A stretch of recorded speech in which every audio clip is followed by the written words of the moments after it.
Greetings YouTube, this is Roy here.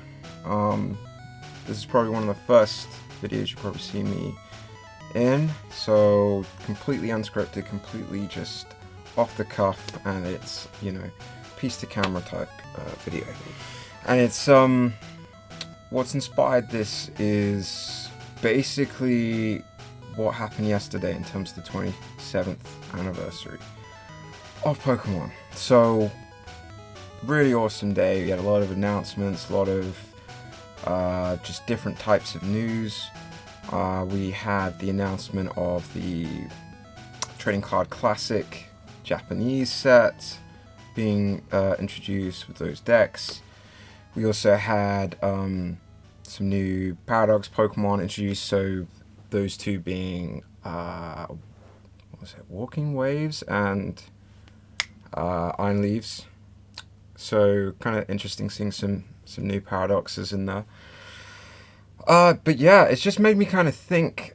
I just wanted to sit down and just kind of have a conversation about this. So what I thought was really cool about the day for me, well, not only the direct that we got, which I know some people had a little bit of, they may have found it kind of underwhelming. I can kind of agree with that myself in certain aspects. Pokemon Legends Arceus obviously did as well as it did. It was really popular. People really enjoyed going back to the past. But the game I was interested in seeing if they were going to announce it, have any information about it, was going to be Legends Kyurem. So like a Unova, Black and White,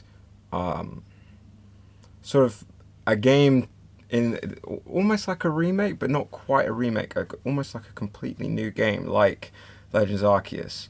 New region like Hisui with different regional forms, maybe completely new Pokemon as well. So that would have been awesome, and also getting like the origins of the legendary that sort of yin yang trio, the original form of that dragon. So Kyurem being the shell, Reshiram and Zekrom being like the two, and then they all being one at one stage, but then all sort of separating. So seeing the origin of that, where they're all one dragon, I would love to see that, as well as seeing Unova in a more sort of ancient form of itself, where we see in Black and White and Black and White 2, it's a very sort of modern, based on America, based on New York, all this technology. I would like to see it like stripped away back to a time of more culture, older, you know, the past version of it. So yeah, that's the game I was looking forward to. It's still kind of speculation, but we'll have to see in the future if we're ever going to see that game. So anyway, getting back on topic. So the 27th anniversary. I'm bringing this video mainly just to kind of reminisce, like we did yesterday. Red and Green first coming out 27 years ago in Japan. And I streamed a bit yesterday. I had a challenge I'd set myself, which was Generation 1 to 9, a streak, sort of random battles on Pokemon Showdown from, you know, Red, Blue, Yellow, all the way up to Scarlet and Violet. I unfortunately failed. I only got to Gen 6 until someone ended up beating me. I had to start again. But you know, during the stream, I was playing music from the games, being nostalgic about the different pieces of music, about the various, you know, Pokemon themselves. So I really enjoyed it. I really enjoyed the day. It meant a lot to me personally in terms of playing through these things. First day, you know, getting into it outside of Toys R Us in the UK, sort of the parking lot. It's my birthday.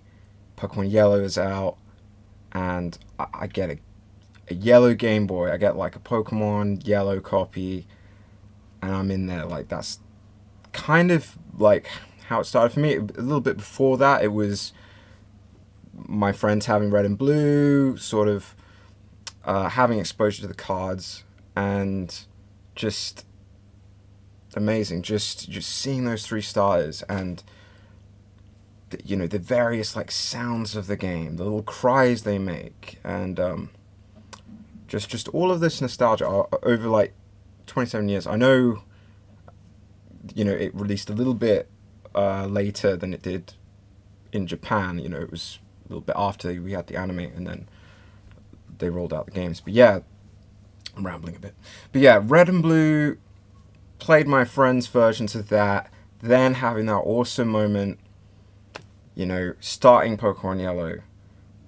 That's kind of how I first got into this. And then the next generations, sort of the rest is history. Being introduced to the cards. I remember being sort of outside one of my friend's houses as a kid, and we were behind this fence, and I remember going into the garden and seeing these things, seeing like, I have like the Magneton for some reasons in my head, a base set, and seeing that card and holding that card, and I'm not sure if I owned it or if I was just looking through my friend's stuff, but like, even that is like a very powerful memory. And someone in your neighborhood got the Charizard. I didn't end up getting it at the time, but yeah, just so much history, so much to be thankful for, so much to be appreciative of those 27 years. So I know it meant a lot to a lot of other fans, because it wasn't just about the Direct. It was about memories. It was about all the memories you had made with the franchise, the effect it had on you, the effect it's had on millions of people. Some people don't really... I think some people don't really get it. They think like, okay, you're going to grow out of this. Okay, you probably going to stop enjoying it. And that's what happens with some people. They come in and out, and certain people stay. But, for the most part, like, it's incredible to think it's had this much of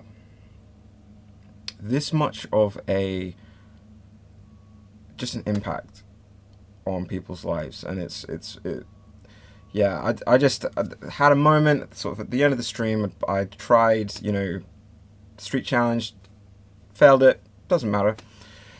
And then after that, I kind of messed around. I kind of thinking back, I was like, oh, I want to play, Pokemon Stadium. So I, Stadium 2, Coliseum, played a couple of those, XD, and Battle Revolution. Kind of went through a few of those. And, after I was kind of done playing Showdown and Pokemon games and stuff, I just kind of sat down on stream, and I threw on some videos about like the origins, so like what Satoshi Tajiri had created. And it's just, and the story of him meeting Ken Sugimori, them beginning the Game Freak thing, them thinking that it's not, they weren't aware of the sales like after it came out. They weren't sure if it was going to do all that well, and then they finally get the numbers, and they're like, this is a big deal. And I think this is just part of the reason I wanted to make this video, is kind of just like, I'm genuinely happy about the fact that it's been this long. The 30th anniversary, they're probably going to still do something big for it as well. But I think the 27th, I thought that date of the 27th of February, it's the 27th anniversary, that had significance. The fact that all those years ago, that was the start. And yeah, I really hope you guys enjoyed National Pokemon Day, however you want to say it. And we'll continue to enjoy it. We'll continue to enjoy it for 27 more years, or however long you want to enjoy it. Or even if you don't enjoy it, like, if you don't enjoy it, that's fine too. But because I know there's been moments where you're like,